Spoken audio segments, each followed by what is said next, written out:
Make it easier for the right person to look at your work and think, this is exactly who I need for my project. Stop calling yourself underrated if nobody knows what to hire you for. That sounds harsh, I know, but I think a lot of artists need to hear it, because there is a difference between being overlooked and just being unclear. Being overlooked means the right people just haven't found you yet. Being unclear means they have found you, looked at your work, liked it, and still have no idea what to do next. No idea what you sell, no idea what kind of work you want, no idea what your artwork is actually for, no idea why they should hire you instead of the next artist that they find. And if that is happening, the problem isn't that people are ignoring how talented you are. The problem is that your value, it just isn't obvious enough. I know that because I did it for years. I thought I just needed more attention, more followers, more likes on each post, more people seeing my work, more chances for the right client just to magically stumble across my page and realize that I was just worth hiring. But looking back, my problem, it wasn't visibility, it was clarity. I was making random fan art, posting without much of a plan, trying to chase what might perform well, trying to prove that I could actually draw, trying to get noticed by the right people, but I wasn't asking the question that actually mattered. What do I want people to hire me for? Because if I couldn't answer that clearly, how can I expect anyone else to? This is where a lot of artists get stuck, I believe. Now, they're not necessarily lazy, they're not untalented, they're not doomed necessarily, but they are being extremely vague if they don't take action. And vague artists are just hard to hire. If your page says artist, illustrator, designer, commissions open, but your work jumps between fan art, portraits, tattoo ideas, logos, prints, sketches, etc., etc., that is confusing. A client should not have to investigate your entire creative history to figure out whether you're the right person for their project. They're not there to decode you, they're there to make a decision on whether or not to hire you. Can this person actually help me? Can they create the kind of thing that I need? Do they understand my world? Have they done something like this before? Will they make this project easier or harder? And if your work bio and portfolio and content don't necessarily answer that quickly, they just leave.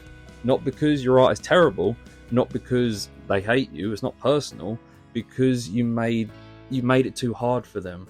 That is the part artists just don't like hearing, because being good, it just isn't enough. The internet is full of good artists.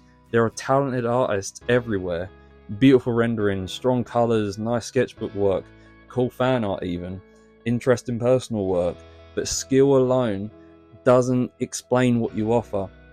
Skill doesn't tell a musician that you can help them create a single artwork, merch, visual identity for their next release. Skill doesn't tell an author that you understand book covers, genre, tones, market expectations. Skill doesn't tell a brand that you can create strong campaign visuals that support a product or launch. Skill doesn't tell a gallery that your work deserves to be collected and hung. You have to make that clear. And I think artists hide that because clarity feels restrictive. They think, if I get too specific, I'll just limit myself. But usually the complete opposite happens. The more vague you are, the harder it becomes for anyone to actually place you. And if people can't place you, they can't recommend you or hire you, brief you, buy from you, or even remember you. Trying to be everything to everyone often makes you nothing specific to anything. And that is just a brutal place to be, because you can be talented and still invisible. You can be versatile and still forgettable. You can be working constantly and still not building the right reputation. That is why I think versatility can become a dangerous world for artists. Versatility is useful once someone already trusts you, but before you have trust, it can just look like confusion. Client is usually not looking for someone who can do a bit of everything. They're looking for the right person for one specific problem. A band doesn't need a vague creative person. They need artwork that makes their release look stronger. An author doesn't need someone who can just do commissions. They need a cover that makes their book look credible and worth reading. A brand doesn't need someone who just makes nice images. They need visuals that support a message for a campaign or a product launch. So if your position is just, I make art, that isn't a business position. It's just a category. Even I'm an illustrator, it's not always enough. What kind of illustrator are you? What kind of artwork do you create for? What are you creating? What problems are you solving? how do you help a client achieve the result they're after? If you can't answer that clearly, your audience probably can't either. And that is where underrated becomes a trap, because underrated feels comforting. It makes it sound like the world is just failing to recognize you. It lets you say people just don't get it, they don't understand me. But Unclear is more useful because Unclear gives you something to fix. You can't control whether the entire internet suddenly decides you're brilliant, but you can control how clearly you present your own value. You can control which projects lead to your portfolio. You can control how you describe what you do. You can control whether your website actually tells people how to hire you. You can control whether your content points towards the type of work that you want more of. You can even control whether your audience knows what you sell, what you offer, and why your work matters and why you matter. More visibility will not save a vague offer. More followers will not save a vague direction. More posting won't save a portfolio that doesn't tell people what you do and who you are. More people seeing a confusing art career just creates more confused people. And that is one of the biggest shifts I had to make personally. I had to stop thinking like someone waiting to be picked and start thinking like someone building a clear offer, not in a fake corporate way, in a practical way.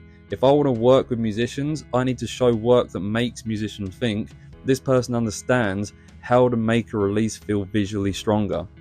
If I want to work with authors, I need to show work that makes an author think this person could make my book more professional. If I want gallery work, I need to create pieces that feel collectible, intentional, and worth hanging. If I want agency work, I need to show that I understand briefs, formats, deadlines, campaigns, and commercial use.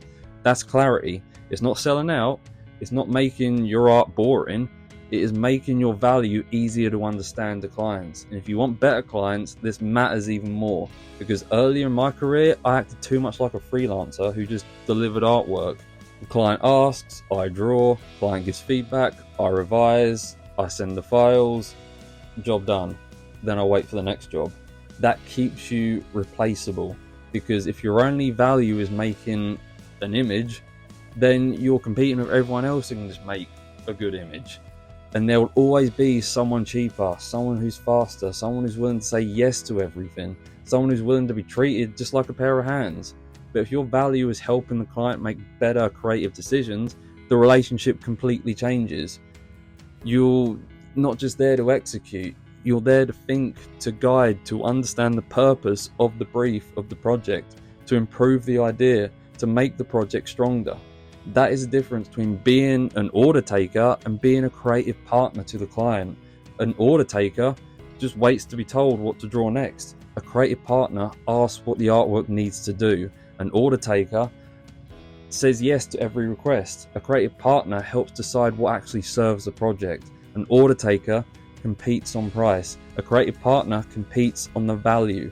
And if you position yourself as just a pair of hands, don't be surprised when clients just treat you like labor. That it might sting a bit to hear that, but if you want to be treated as more valuable, you have to present yourself as more valuable. Not arrogant, not inflated, not fake, just clear. So ask yourself some uncomfortable questions. What do I want to be known for? What do I want to be hired for?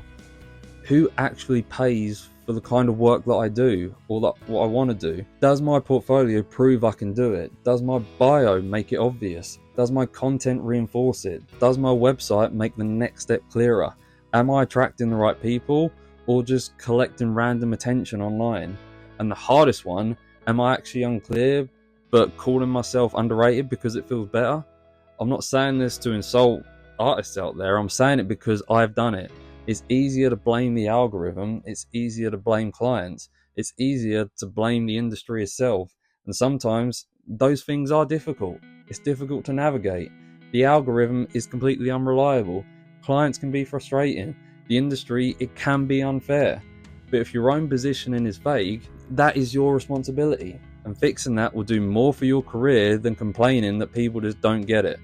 Because the goal is not just to be seen. The goal is to be understood by the right people. So if you feel underrated, don't just shout it louder, get clearer. Stop hiding behind vague labels. Stop making people guess what you do. Stop treating your portfolio like a storage folder for everything that you've ever made. Stop saying commissions open. like that explains why someone should care. Make your value obvious. Make the offer obvious. Make the direction obvious. Make it easier for the right person to look at your work and think, this is exactly who I need for my project. That is what changes things. Not just more attention, clearer attention. Not just more followers, the right people understanding what you are there for, what you work for. So no, I don't think every struggling artist is secretly underrated. Some are, but many are just unclear. Unclear in their offer, unclear in their audience, unclear in their portfolio, unclear in their pricing, unclear in the direction that they work for, unclear in what they want their work to lead to. And the more unclear you are, the harder it is for anyone else to believe in the thing that you're trying to build. So take one thing from this video. Don't just ask how to get more people to see your work. Ask what they are supposed to understand when they do see your work. Because if the answer is vague, more attention just won't fix it. If you are an artist trying to price your work properly, attract better clients and build like a more sustainable career, I've written a 300-page plus book called The Profitable Artist. It covers pricing, positioning, clients, income streams, and business systems artists need to make money from their work. The link is in the description below, but I want to know, do you feel underrated, or do you think that your art career might actually be unclear? Let me know in the comments below, and thank you for watching.